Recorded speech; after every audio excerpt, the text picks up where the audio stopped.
కొత్త బిజినెస్ కోసం ఆలోచిస్తున్నారా? ఈజ్ ఆన్ డిస్ట్రిబ్యూషన్ కోసం కాల్ చేయండి 9154729854.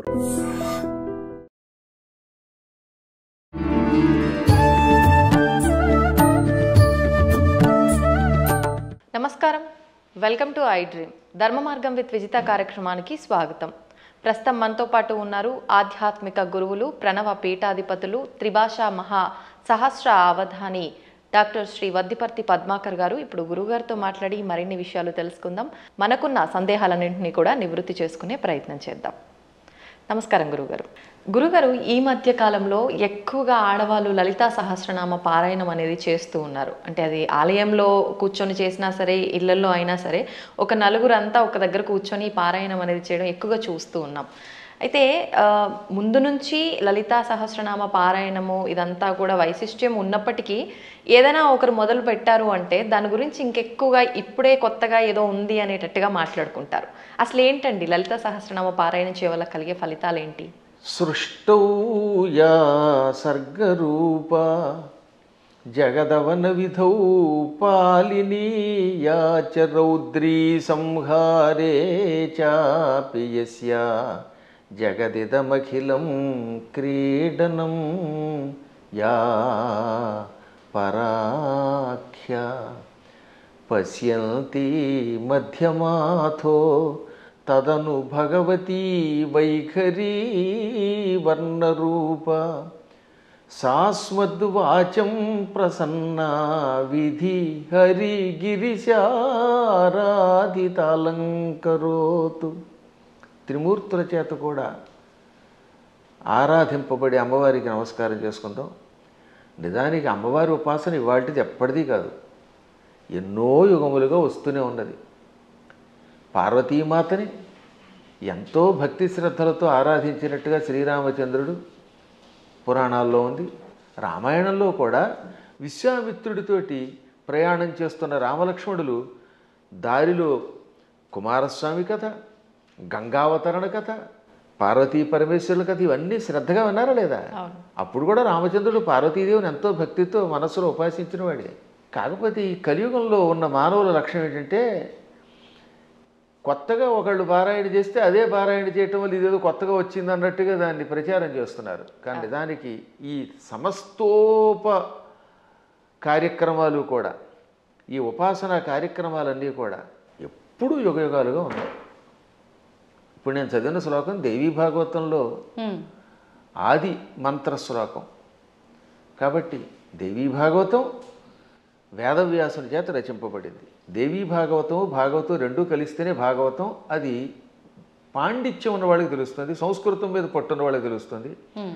ఇతరుల యొక్క వ్యాఖ్యానాలు చదువుకుని వాళ్ళ శ్లోకాల తాత్పర్యాలు తెలుసుకునే వాళ్ళకి మాత్రం తెలియదు అనుకోండి. అందులో ఈ లలితా సహస్రనామం యుగ యుగాల చరిత్ర కలిగినది. మహానుభావులు ఎంతోమంది ఉపాసించారు. అమ్మవారి గురించిన ఉపాసన మహాభారతంలో ఆదిపర్వంలో కనపడుతుంది, సభాపర్వంలో కనపడుతుంది, అరణ్యపర్వంలో కనపడుతుంది, ఇంకా విరాట పర్వంలో చెప్పేకర్లా. ఇప్పుడు ఈ లలితా సహస్రనామంలో ఉన్న నామములను గుదిగురిచ్చి ఒక స్తోత్రంగా ధర్మరాజు చేశాడు. ధర్మరాజు విరాటరాజు గారి కొలువులోకి వెళ్లే ముందు ఒక ఆలయం ప్రాంగణం దగ్గర నిలబడి అమ్మవారిని 24 శ్లోకాల్లో స్తోత్రం చేశాడు. ఆ తర్వాత వీళ్ళంతా మారువేషాలు వేసుకుని విరాటరాజు గారు కొలువులోకి వెళ్ళారు. కానీ చిత్రం ఏంటంటే, నిజానికి అమ్మవారిని స్తోత్రం చేసింది ఎవరు? ధర్మరాజు. ఎక్కడ? మహాభారతంలో విరాట పర్వంలో విరాటరాజు గారి కొలువు దగ్గరికి వెళ్లే ముందనమాట. అంటే ధర్మరాజు గారేమో కంకుభట్టి అనే పేరుతోటి, భీముడు వంటలవాడు వలలుడు వేషంలో, అర్జునుడు పేడి రూపంలో, బృహన్నల రూపంలో, నకుల సహదేవులు వరుసగా అశ్వనీ పాలకులు, అశ్వపాలకులను గోపాలకులుగా వెడుతున్నారు. ద్రౌపదీదేవి మానిని అనే పేరుతోటి వెడుతోంది, మాలినిగా, ఇది సైరంధ్రిగా. విరాట పర్వాన్ని నర్తనశాలగా సినిమా తీశారు. అందులో ఏం చేశారనమాట, ధర్మరాజు గారు అమ్మవారిని స్తోత్రం చేస్తే ద్రౌపది స్తోత్రం చేసినట్టుగా జననీ శివకామిని అని పాట పెట్టారు. నిజానికి జననీ శివకామిని అందంగా పీసుశీల్ గారు అద్భుతంగా పాడిన స్తోత్రం నిజానికి ఎవరు చేశారనమాట? అది ఆ స్తోత్రం ధర్మరాజు చేశాడు. కాబట్టి ధర్మరాజు కూడా అమ్మవారిని ఉపాసన చేశాడు.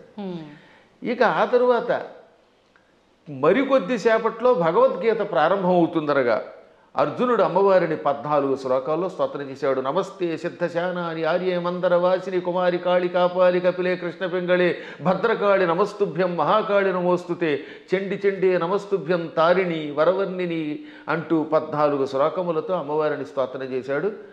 ఆ స్తోత్రాల్లో ఉన్న నామాలన్నీ లలితా సహస్రనామంలోవే. వాటిని ఇంకొక రకంగా గుదిగుచ్చి ఈయన స్తోత్రం చేశాడు. కాబట్టి వీళ్ళు అమ్మవారిని ఉపాసించారు. కాబట్టి అమ్మవారిని ఉపాసించటం అర్జునుడు చేశాడు కృష్ణుడి సలహా మీద, ధర్మరాజు గారు చేశారు. ఇంకా ఆశ్చర్యం, మనందరం ఎంతో ప్రామాణికంగా భావించే భాగవతం ఉందా? అవునండి. ఈ భాగవతంలో ద్వారకా నగరంలో శ్రీకృష్ణ పరమాత్ముడు సత్యభామాదేవి యొక్క తండ్రి సత్రాజిత్ అభాండం వేస్తే అభాండం నుంచి బయటపడడం కోసం వెళ్ళాడు. ఏది? మణి కోసం, శమంతక మణి కోసం. ఆయన ఎప్పటికీ రాకపోతే 28 రోజులు రాలేదు ఆయన. ఆ లోపు అమ్మవారిని స్తోత్రం చేశారు, అమ్మవారిని పూజించారు. ఎవరు? ఆయన భార్య రుక్మిణీదేవి, పక్కనున్నటువంటి మహానుభావుడు దేవకి వసుదేవులు అందరూ కూడా అమ్మవారిని పూజించారు. అప్పుడు అమ్మవారు ఏమంటుంది? బాలామణితో మణితో హేలాగతి వచ్చు వనరు హేక్షణుడనుచు అని అమ్మవారు పలికింది. తొందరలో శ్రీకృష్ణ పరమాత్ముడు భామామణితో వస్తాడు. అక్కడ భామామణి అంటే జాంబవతి, జాంబవతిని తీసుకొస్తాడు, మణితో వస్తాడు, జాంబవంతుడిని జయిస్తాడు, ఆయనకి కీర్తి వస్తుంది అని అమ్మవారు పలికింది. కాబట్టి సాక్షాత్తు శ్రీకృష్ణ పరమాత్ముడు అంతటి వాడు పునఃస్థాపన చేసిన ద్వారకా నగరానికి అధిష్టాన దేవత అంబిక. అంబిక అనే పేరుతో ఉన్నది. ఇది భాగవతంలో ఉన్నది, ఇంకెవరో పద్మాకర్ గారు రాసింది కాదు. కాబట్టి అమ్మవారి ఉపాసన ఎంత ప్రాచీనమో ఆలోచించండి. అలా ప్రాచీన కాలం నుంచి అందరూ అమ్మవారిని ఉపాసిస్తున్నారు. శక్తిని ఉపాసించకుండా ఎవడుంటాడు? ఇప్పుడు వెర్రి పెరిగిపోయి కొట్టుకోవడాలు పెరిగిపోయాయి. కాబట్టి అమ్మ లలితా సహస్రనామాలు, ఈ అమ్మవారి ఉపాసన యుగయుగాల చరిత్ర కలిగినది. అందులో ఇప్పుడు ఏంటంటే కలియుగంలో శక్తి కల్పం అవటం వల్ల ఎక్కువ పెరుగుతుందట. దీనివల్ల ఎక్కువ లాభం కూడా ఉన్నది. ఇప్పుడు మేము ఉన్నాం, నిత్యం చేసేది భాగవత సప్తాహం. నాకు కృష్ణ పరమాత్ముడు ఎంతో, అమ్మవారి ఉపాసన చేసే ఉపాసనేమో అమ్మవారిది, కానీ మానసికంగా లోపల కనబడేది కృష్ణుడు. అర్చన అభిషేకం చేసేది శివుణ్ణి.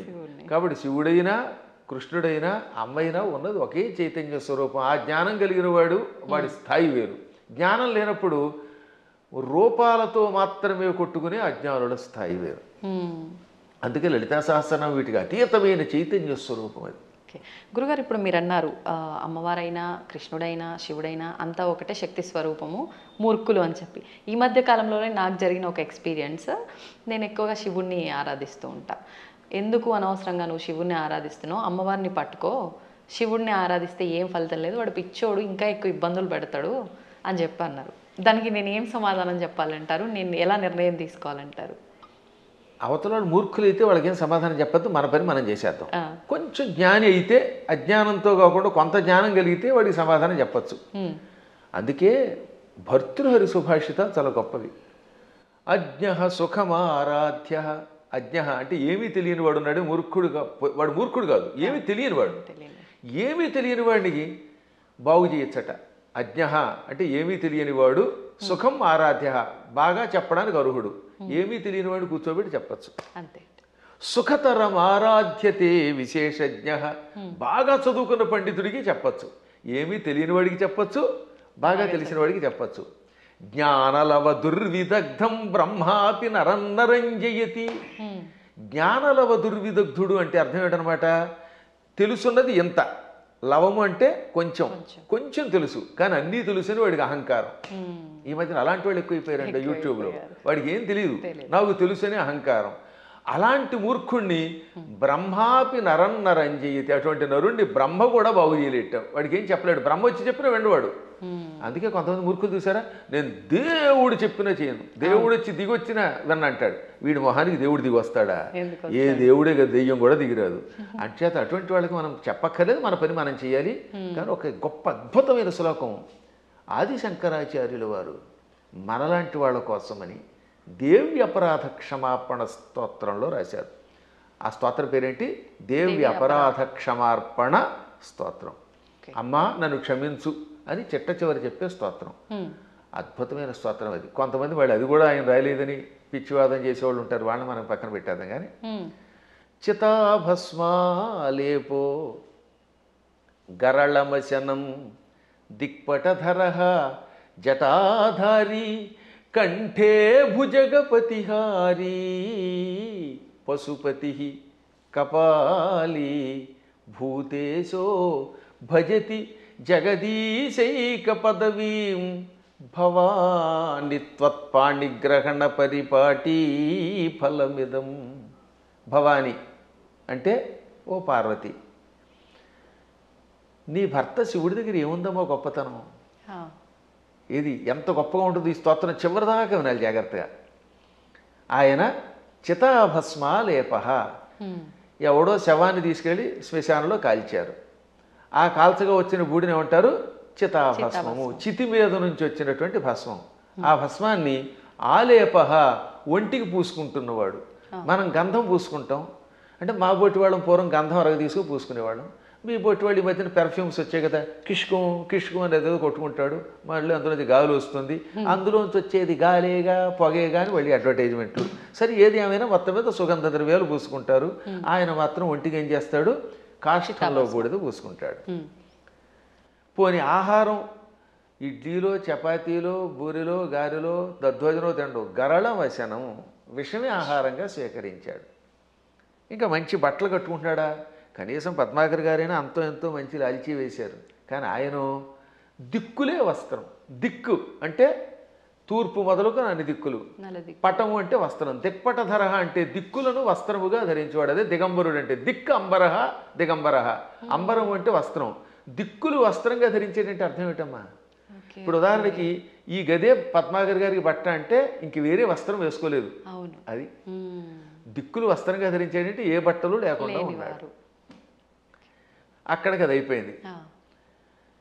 ఇక తర్వాత ఏమంటున్నాడైనా, జటాధారి, చక్కగా క్రాఫ్ దువ్వుకోడు, కర్లింగులు లేవు, కటింగులు లేవు, జడలు అట్టలు కట్టేసి ఉంటాయి. ఆ అట్టలు కట్టిన జడల్ని ధరిస్తున్నాడు. మెడలో బంగారపు గొలుసు ఒక్కటి కూడా లేదు.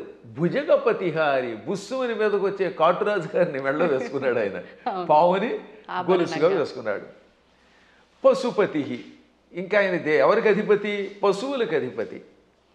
చేతిలో చూస్తే ఏ కంచమో ఆకో పుచ్చుకుని వాళ్ళంతా బఫేని పెడుతున్నారుగా, ఆయన స్వామివారు ఏం చేస్తున్నారట? కపాలం ధరిస్తాడు. భిక్షాపాత్రగా చేతిలో పుర్రిని ధరించాడు, బ్రహ్మ కపాలాన్ని. భూతేశ, భూతాలకు అధిపతి. ఇవన్నీ అవలక్షణాలు పైకి కనపడ్డాం. కానీ ఇన్ని అవలక్షణాలున్నా జగదీశైక పదవీం భజతి అంటే సమస్త లోకాలకి ఈశ్వరుడు అవుతున్నాడు. జగదీశ్వరుడు అనగా సమస్త లోకాలకి అధిపతి, చక్రవర్తి. అన్ని లోకాలని పరిపాలించడానికి కావలసిన అర్హతలు వచ్చేసాయి ఆయనకి. లోకాలన్నిటినీ పరిపాలిస్తున్నాడు. కారణం ఏమిటో తెలుసా? భవాని త్వత్పాణిగ్రహణ పరిపాటి ఫలమిదం. నీ పాణిగ్రహణం చేశాడు, నీ చెయ్యి అందుకున్నాడు అంటే నిన్ను పెళ్లి చేసుకున్నాడు. అమ్మ ఆయనలో అన్ని అవలక్షణాలే, అయినా లోకాలను పరిపాలిస్తున్నాడు. కారణం నిన్ను పెళ్లి చేసుకోవడం. ఇదంతా నీ అనుగ్రహం. అంటే ఇందాక ఒక ఆవిడ చెప్పిందనోగా, ఏమని? అమ్మవారిని పూజిస్తే లాభం ఆయన దగ్గరే ఉంది అని. ఈ పై శ్లోకం యొక్క తాత్పర్యం ఇలా కనపడుతుంది. అంటే ఇందాక మీరు అన్నట్టు మిడిమిడిగా తెలుసుకొని మాట్లాడే మాట. ఇప్పుడు ఈ శ్లోకంలో ఉన్న అంతరార్థం తెలిస్తే మనకు ఆశ్చర్యం కలుగుతుంది. సామాన్యుడి భాషలో చెప్పాలంటే వాడికి పిచ్చెక్కుతుంది. ఇప్పుడు అమ్మవారిని పార్వతి అనలేదండి. పార్వతి అంటే పర్వతరాజు కూతురు, పుట్టింటి వారి పేరుతో పిలవాల. భవాని అన్నాడు ఆయన. భవాని అంటే అర్థం ఏంటి? భవస్య పత్ని భవాని అంటే శివుడి పెళ్ళామా. దాని అర్థం ఏంటి? మళ్ళీ అక్కడ ఏమంటాడంటే ఆవిడ్ని ఓ శివుడి పెళ్ళామా అన్నాడు. మనకి ఏమనిపిస్తుంది? ఆవిడ పొగిడినట్టేం లేదు. మళ్ళీ వచ్చేసరికి నువ్వు ఎన్ని గొప్ప లక్షణాలు ఉన్నా, నీ వల్ల ఆయనకు గొప్పతనం వచ్చినా నువ్వు శివుడి పెళ్ళానివే. నీ అనేది నీప్ అని ఒకటి ఉంటుంది వ్యాకరణంలో. ఆ నీప్ అనేది కొన్నింటికి చేరితే భార్య అని అర్థం వస్తుంది. ఆ ఏ ఏ పదాలకి? భవ దానికి నీపు చేరితే భవాని, మృడ నీపు చేరితే మృడాని, రుద్ర నీపు చేరితే రుద్రాణి, శర్వ శర్వాణి. వీటికి భార్య అని అర్థం వస్తుంది. అందులో శివాని లేదు. అందుకే శివాని అనే శబ్దం అసాధు. శివాని అని వాడేస్తారు కానీ శివశబ్దం పక్కన నీపు ఉండదు. భవ, రుద్ర, మృడ, శర్వ ఇది ఆకృతి గణం. వీటికి మాత్రమే చేరితే భవాని, రుద్రాణి, మృడాని, శర్వాణి అవుతాయి. కాబట్టి ఇంత చేసి నువ్వు ఎంత గొప్పదానివైనా, నీ వల్ల ఆయనకి వచ్చినా నువ్వు ఆయన పెళ్ళానివే అని చెప్పడం. ఇంకా పైకి వద్దాం. ఇందాక చెప్పినవి ఈ ప్రపంచంలో ఎవడైనా కాష్టంలో ఉన్న బూడిదను పూసుకుంటాడా? మీకు ఎంతో స్నేహితుడు ఒక ఆయన ఉన్నాడండి, ఎంతో ఇష్టుడు ఒక ఆయన ఉన్నాడు. ఆ గొప్ప వ్యక్తి ఒక ఆయన తాతగారు అంటే చాలా ఇష్టపడతాడు. ఆ తాతగారు పోయారనుకుందాం. ఆ తాత లేకపోతే బతకలేనన్నవాడు ఆ తాతగారి శరీరం కాలిపోయాక ఆ బూడిద పూసుకుంటాడా? అస్సలు ఒక్క శివుడు మాత్రమే తన భక్తులు తనను ఉపాసించాక వాడు నా భక్తుడు, వాడు నాకు ఎంతో ఇష్టుడు అని వాడు చావగానే వాడి శరీరాన్ని శ్మశానంలో కాలిస్తే రారా నాయనా అని వాడి బూడిదని ఒంటికి పూసుకుంటున్నాడు. ఆ బూడిద పూసుకోగానే వాడు శాశ్వతంగా కైలాసానికి వెడుతున్నాడు.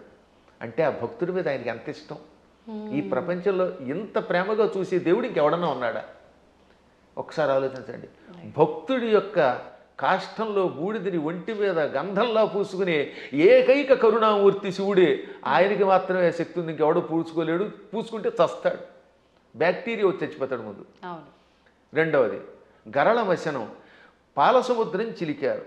ఈ పాలసముద్రంలో అమృతం వస్తుందనుకుంటే మొట్టమొదట పుట్టింది విషం. భయంకర కాలకోట విషానికి లోకాలన్నీ కాలి బూడిదైపోయాయి. అందులోంచి పొగొచ్చింది. అందరూ దిక్కులేక శివ రక్షించమని ఆయన దగ్గరికి వెళ్ళారు. ఒక్కడ తాగాడా దాన్ని ఎవడన్నా? ఇంతమంది సోకాళ్ళు దేవతల్లో ఒక్కడైనా దాన్ని తాగి రక్షించాడా? ఒక్క శివుడు మాత్రం పార్వతి కేసు తిరిగి, పార్వతి వీళ్ళు నా పిల్లలు రక్షించమని అడిగారు, తాగేస్తున్నాను అన్నాడు ఆయన. అప్పుడు భార్య తాగమంటుందండి నిజంగాను? ఏ భార్య అయినా సరే, ఏమండి వాళ్ళకి మతి లేకపోతే మీకు మతి లేదా? బాబోయ్ నా మంగళసూత్రం గట్టిగా ఉండాలి, మీరు తాగద్దనాలా? కానీ ఆవిడే ఉంది, తాగేయండి. అందుకే పోతన గారు అక్కడ ఒక అద్భుతమైన పద్యం రాశారు భాగవతంలో అష్టమస్కంధంలో. మృంగెడివాడు విభుండని. మింగేవాడు తన భర్తని తెలుసు. ఆ మింగేవాడు తన భర్త అని ఆవిడ తెలియదా? తెలుసు. మృంగెడిదియు గరళమనియు. ఆయన మింగేది గరళం, విషం తప్ప అమృతం కూల్ డ్రింకు కాదని ఆవిడికి తెలుసు. అది తాగితే ఏం జరుగుతుందో కూడా తెలుసు. అది ఇంకోటి ఎవడన్నా తాగితే చచ్చిపోతాడే తెలుసు. అయినా మేలని ప్రజకుల్ మృంగుమనే సర్వమంగళ మంగళ సూత్రంబునెంత మది నమ్మినదో. ఎంత అద్భుతమైన పద్యం. అయినా ఈ సృష్టి అంతా తన పిల్లలు, మా పిల్లలు బాగుండాలి, వాళ్ళ కోసం ఏమైనా పర్వాలేదు అని త్రాగమన్నది. తాగమండవే కాదు, తన మంగళసూత్రాన్ని అంత నమ్మింది. శివుడు నా మెడలో మంగళసూత్రం కట్టాడు, కట్టాక ఆయనకి ఏం అవ్వదు. నా మెడలో ఆయన కట్టిన మంగళసూత్రం ఉండగా ఈ విషయం కూడా ఆయన ఏమీ చేయదనే నమ్మకంతో తాగమన్నదట. అది వాళ్ళ దంపత్య యొక్క బంధం. ఆ దంపతులు ఇద్దరిలో ఎవరు గొప్ప ఎవరు తక్కువ అంటే అది అజ్ఞానం. ఈవిడ వల్ల ఆయన, ఆయన వల్ల ఈవిడ. ఇంతకీ ఎందుకు చెప్తున్నానంటే నేను అంతటి కాలకోట విషమును టక్కన చేతిలోకి తీసుకుని ఇంత నేరేడు పండు ముద్దగా మార్చి మింగాడు ఆయన. మింగడం కూడా కంఠంలో ఎక్కడ పెట్టుకున్నాడు, సరిగ్గా ఈ కంఠం దగ్గర పెట్టాడు. లోపల లోకాలు ఉన్నాయట, బయట లోకాలు ఉన్నాయి. విషం బయట ఉంటే బయట ఉన్న లోకాలని బూడిద చేస్తుంది. కడుపులోకి వెడితే కడుపులో ఉన్న లోకాలు బూడిదైపోతాయి. ఇక లోకములు లేని ఏకైక స్థానం ఆయన కంఠాన్ని మాత్రమే అట్టే పెట్టాడు. కంఠంలో లోకాలు లేవు, అందుకని గొంతుకులో పెట్టాడు. ఇక్కడుంటే ఎవరికీ ప్రమాదం లేదు కనుక. ఇప్పుడు మీకు ఒక కాఫీ ఇస్తాం, తాగండి. తాగి నాలుక మీద కానీ కడుపులోకి కానీ పంపకుండా గొంతుకులో అట్టే పెట్టగలరా? అస్సలు సాధ్యం. బుట్టక వేస్తే టక్కన కిందకి దిగిపోవలసిందే, లేదా అతి కష్టమే నోట్లో పెట్టాలి. అది కూడా ఎంతసేపు పెట్టగలం? బయటనే ఉమ్మాలి, అవునా? అటువంటిది అంత కాలకోట విషయాన్ని ఇక్కడ బంధించే శక్తి ఏ దేవతకు ఉంది? ఒక్క శివుడికి ఉన్నది. అందుకే తెల్లని శివుడి శరీరం కూడా, శివుడు కూడా నాలా అందంగా తెల్లగా ఉండేవాడు. ఈ విషం కంఠంలోకి వెళ్ళాక నీలంగా మారిపోయి శ్రీకంఠుడు గరళకంఠుడు అయ్యాడు. అది ఆయనకు ఒక ఆభరణం అయింది, కీర్తి తెచ్చిపెట్టింది. అందువల్ల గరళవశనం అంటే అంతటి విషాన్ని ఆహారంగా స్వీకరించి గొంతుకులో పెట్టినవాడు ఆయన తప్ప ఎవడున్నాడమ్మా? ఇంకా ఆకాశాన్ని జుట్టుగా మార్చుకొని అట్లగట్టేలా జడలు పెట్టాడు. ఆకాశంలో ఉన్న మబ్బులు అవన్నీ ఆయనకి కేశములు అయిపోయాయి. వ్యోమకేశుడు ఆయన, అందువల్ల జటాధారి. మెడలో వాసుకి అని పిలువబడే ఒక భయంకర సర్పాన్ని ఎవడు పెట్టుకోగలుగుతాడు? ప్రపంచంలో పాముల్ని భరించే శక్తి ఇద్దరికి ఉంది. ఒక ఆయన పాము మీద పడుకున్నాడు, శ్రీ మహావిష్ణువు ఆదిశేషుడి మీద. ఇంకోటి ఎవడు ఆయన భరించలేడు.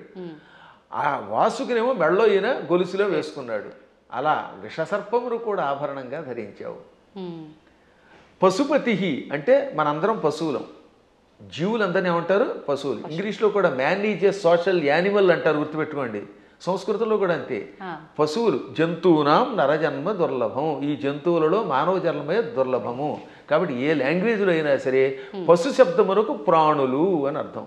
ప్రాణులందరినీ పరిపాలించేవాడు ఆయన పశుపతి అంటే.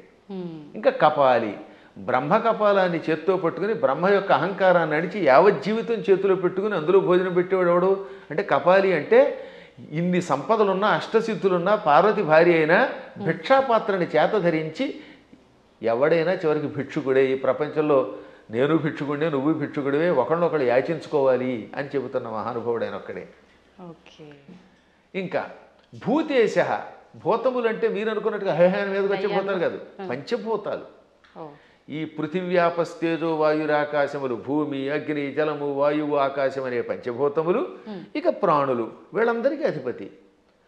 అందుకే ఆయన జగత్తుకి ఈశ్వరుడు అయ్యాడు. అందువల్ల నువ్వేం చేసావు? ఆయన గొప్పతనం గ్రహించి ఆయన కోసం తపస్సు చేసి ఆయనే భర్త అవ్వాలని దగ్గరికి వెళ్ళి పార్వతి అని పేరున్నదానివి భవాని అయిపోయావు, ఆయన భార్యవై. అందుకే ఇప్పటికి కూడా ఇంగ్లీష్ వాళ్ళు మన సంస్కృత సంప్రదాయాల్లో కొన్ని పాటిస్తున్నారు. ఉదాహరణకి పద్మాకర్ గారి భార్య ఉంది, ఆవిడ ఏమన్నా మిసెస్ పద్మాకర్ అంటారా లేదా? అంటారు. రంగవేణి గారిని పిలవకుండా అంటే భవానీలాగా.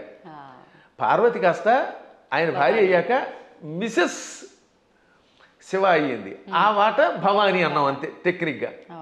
అంటే ఎంత గొప్ప శక్తి! శివుడి భార్యని అనిపించుకోవడానికి ఇష్టపడుతోంది కానీ నేను పార్వతిని ఫలానా వాళ్ళ పుట్టింటి వారి సంబంధమైందని అనిపించుకోవడానికి ఆవిడ ఇష్టపడటం లేదు. ఈ లక్షణాలు ఆయనలో గొప్పవి కాబట్టే ఆయనని నువ్వు వరించావు, నీ వల్ల ఆయన పార్వతీ వల్లభుడయ్యాడు. ఈ విధంగా ఇద్దరు గొప్పవారే. ఇంక చివరిగా దిక్పటధరహ అంటే దిక్కులే వస్త్రములంటే మొత్తం ప్రపంచమంతా వ్యాపించినవాడు. అది వ్యాపిస్తే కదా బట్ట అయ్యేది. మీరు ఆలోచించండి, తూర్పు, పడమర, ఉత్తరం, దక్షిణం, ఆగ్నేయం, నైరుతి, ఈ వాయువ్యం, ఈశాన్యం అని పిలువబడే దిక్కులు పైన కింద ఉన్నవి మనకు బట్ట అవ్వాలంటే మనం అంత శరీరం కలిగిన వాళ్ళు అయ్యి ఉండాలి. ఇప్పుడు నాకు ఈ గది బట్ట అవ్వాలంటే నేను గది అంతా నిండిపోవాలి, అప్పుడే ఈ గదిని నేను బట్టగా ధరించగలను. అవునా? అందువల్ల సర్వవ్యాపకుడు అని అర్థం. అటువంటి వాళ్ళ యొక్క గొప్పతనాన్ని గ్రహించలేక శివుడిని పూజిస్తే కష్టం వస్తాయి, పార్వతిని పూజించని, లేక పార్వతిని పూజించకు శివుడిని పూజించని, లేక ఈ ఇద్దరిని పూజించి విష్ణువుని పూజించగని, విష్ణువుని పూజించి వీళ్ళని పూజించకు అన్నాడంటే వాడు అజ్ఞాని, ఏ విధమైన ఉపాసనా బలం లేనివాడు. అందువల్ల వీటికి అతీతంగా సర్వవ్యాపకుడైన శివుడు ఆయన ఏకో దేవ, ఏకో దేవ కేశవో వా శివో వా, ఒకడే దేవుడు. నువ్వు శివుడను, కేశవుడను, పార్వతి అను, లేక లక్ష్మి అను, సరస్వతి అను, కుమారస్వామి అను, విఘ్నేశ్వరుడను, ఇన్ని రూపములతో కనపడుతున్న పరమాత్మ ఒక్కడే. గురుగారు, అంటే మాలాంటి జ్ఞానం లేని వాళ్ళము ఇలాంటి పిచ్చి ప్రశ్నలు వేయటంలో అర్థం ఉంది, వాదించడంలో అర్థం ఉంది. కానీ ఎంతో జ్ఞానం ఉండి నలుగురికి చెప్పే స్థాయిలో ఉన్నవాళ్ళు కూడా కొంతమంది శివకేశవుల ఇద్దరు భేదం చూపించి మేము శైవులము, మేము వైష్ణులము ఇలా మాట్లాడుతూ ఉంటారు కదా, మరి దాని గురించి ఏమంటారండి? అక్కడే అసలు వాళ్ళ జ్ఞానులు అనకూడదు, వాళ్ళు భక్తులు అంతే, మూఢభక్తులు. వాళ్ళు భక్తులే. మూఢభక్తి ఏం చేస్తుందో తెలుసా? ఆ రూపాన్ని తప్ప ఇంకోటి ఇష్టపడకుండా చేస్తుంది. మూఢభక్తి వల్ల కూడా ఎప్పుడో ఒకప్పుడు పరమాత్మ దగ్గరికి వెడతారు అనుకోండి, అందులో సందేహం లేదు. జ్ఞానభక్తి కలిగిన వాడు అలా ఎందుకంటాడు?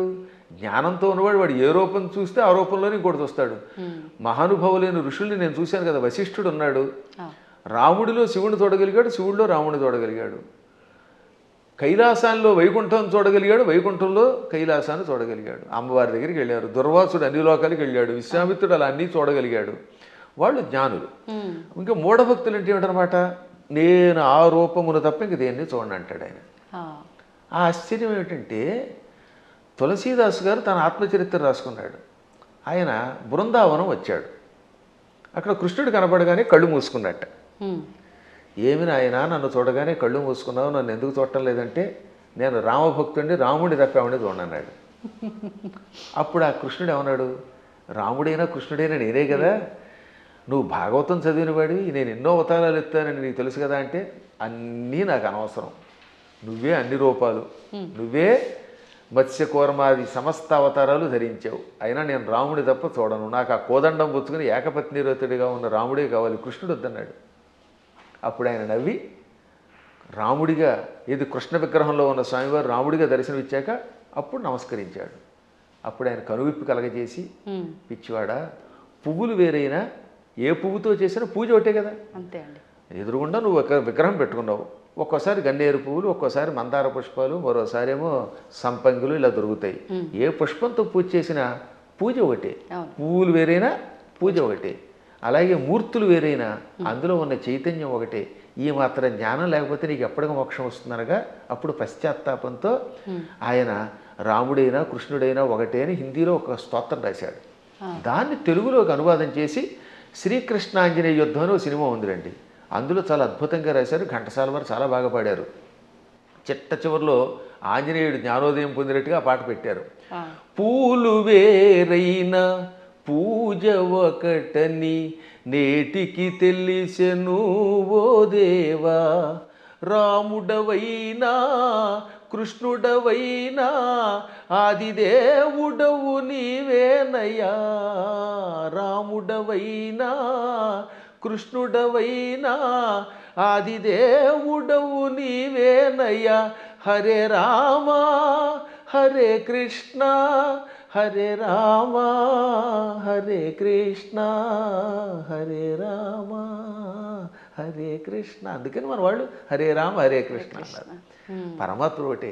కానీ మూఢత్వం ఉన్నంత వరకు, పూర్వజన్మ యోగం ఒకటి ఉన్నంత వరకు సచ్చిన ఈ సత్యాన్ని వాడు అంగీకరించలేదు. కర్మ. ఏ నదుల్లో కూడా రండి, అదే గంగాజలం, గంగో చోట ఇంకో చోట కృష్ణ, ఓ చోట గోదావరి, మొత్తం మీద నీరే. కొంచెం భేదాలు ఉంటాయి. ఎందుకనంటే ఆ ప్రాంతాన్ని బట్టి, మూలికలు బట్టి. గంగ గంగే, ఇంకో దక్షిణ గంగ గంగే. కానీ వీటిలో ఎన్ని కొలుస్తున్నాయి? మనం కూడా అలాగే మూర్తులలో ఉన్నప్పుడు ఆ భేదాలను బట్టి ఒక్కొక్క రూపంలో ఒక్కొక్క పని చేస్తాడు. కానీ చిట్ట చివరికి వచ్చేసరికి అన్నీ ఒకటే. కృష్ణుడు చెప్పాడా లేదా? చిట్ట చివరికి నేనే అన్నాడు ఆయన. భగవద్గీతలో విభూతి యోగంలో ఎవరెవరిలో ఏ విభూతి ఉందో అది నేనని చెప్పాడు ఆయన. యద్యద్విభూతివత్సర్వం తత్తదూర్జితమేవవా. ఎవరెవరిలో ఏ శక్తులున్నాయో నావే అని చెప్పడానికి వరుసగా చెప్పుకొచ్చాడు అనమాట. మృగాణాంచ మృగేంద్రోహం, జంతువులలో సింహాన్ని నేను, మృగాలలో సింహాన్ని నేను. వైనతేయశ్చ పక్షిణాం, పక్షులలో గరుత్మంతుణ్ణి నేను. ప్రహ్లాదశ్చాపి దైత్యానాం, రాక్షసులలో ప్రహ్లాదుణ్ణి నేను. అలా కవులలో ఉసినసుణ్ణి అంటే శుక్రాచార్యుణ్ణి నేను. బుద్ధిమంతులలో బృహస్పతిని నేను. చివరికి బృహస్పతి శుక్రుడు కూడా ఆయనే. అలాగే శంకరశ్చాపి రుద్రాణం, ఏకాదశి రుద్రుల్లో శంకరుణ్ణి నేను. అర్థమైందా? చివరికి శివుడు కూడా నేనే. ఆ విధంగా సమస్తం నేనే. కాబట్టి ఆయన కానిదంటూ ఏమీ లేదు. మీ అనుమతి ఉంటే మరొకసారి మరొక వీడియోలో తప్పకుండా మంచి విషయాలు మాట్లాడుకుందాం. ధన్యవాదాలండి. తవ్వుతున్న శివలింగం సరే దాన్ని అట్లా కప్పేసేయండి, చూపించదండి. Krishna is there. మూర్తి పూజ కాదు, సాక్షాత్ బ్రజేంద్ర నందన భగవాన్ ఉన్నారు మూర్తిలో. ఏమీ ఆశించకుండా ఆరాధించే వాళ్ళు కూడా ఉన్నారా ప్రభుజీ? నిజమైన భక్తి అంటే మనకు తెలియదు కాబట్టి.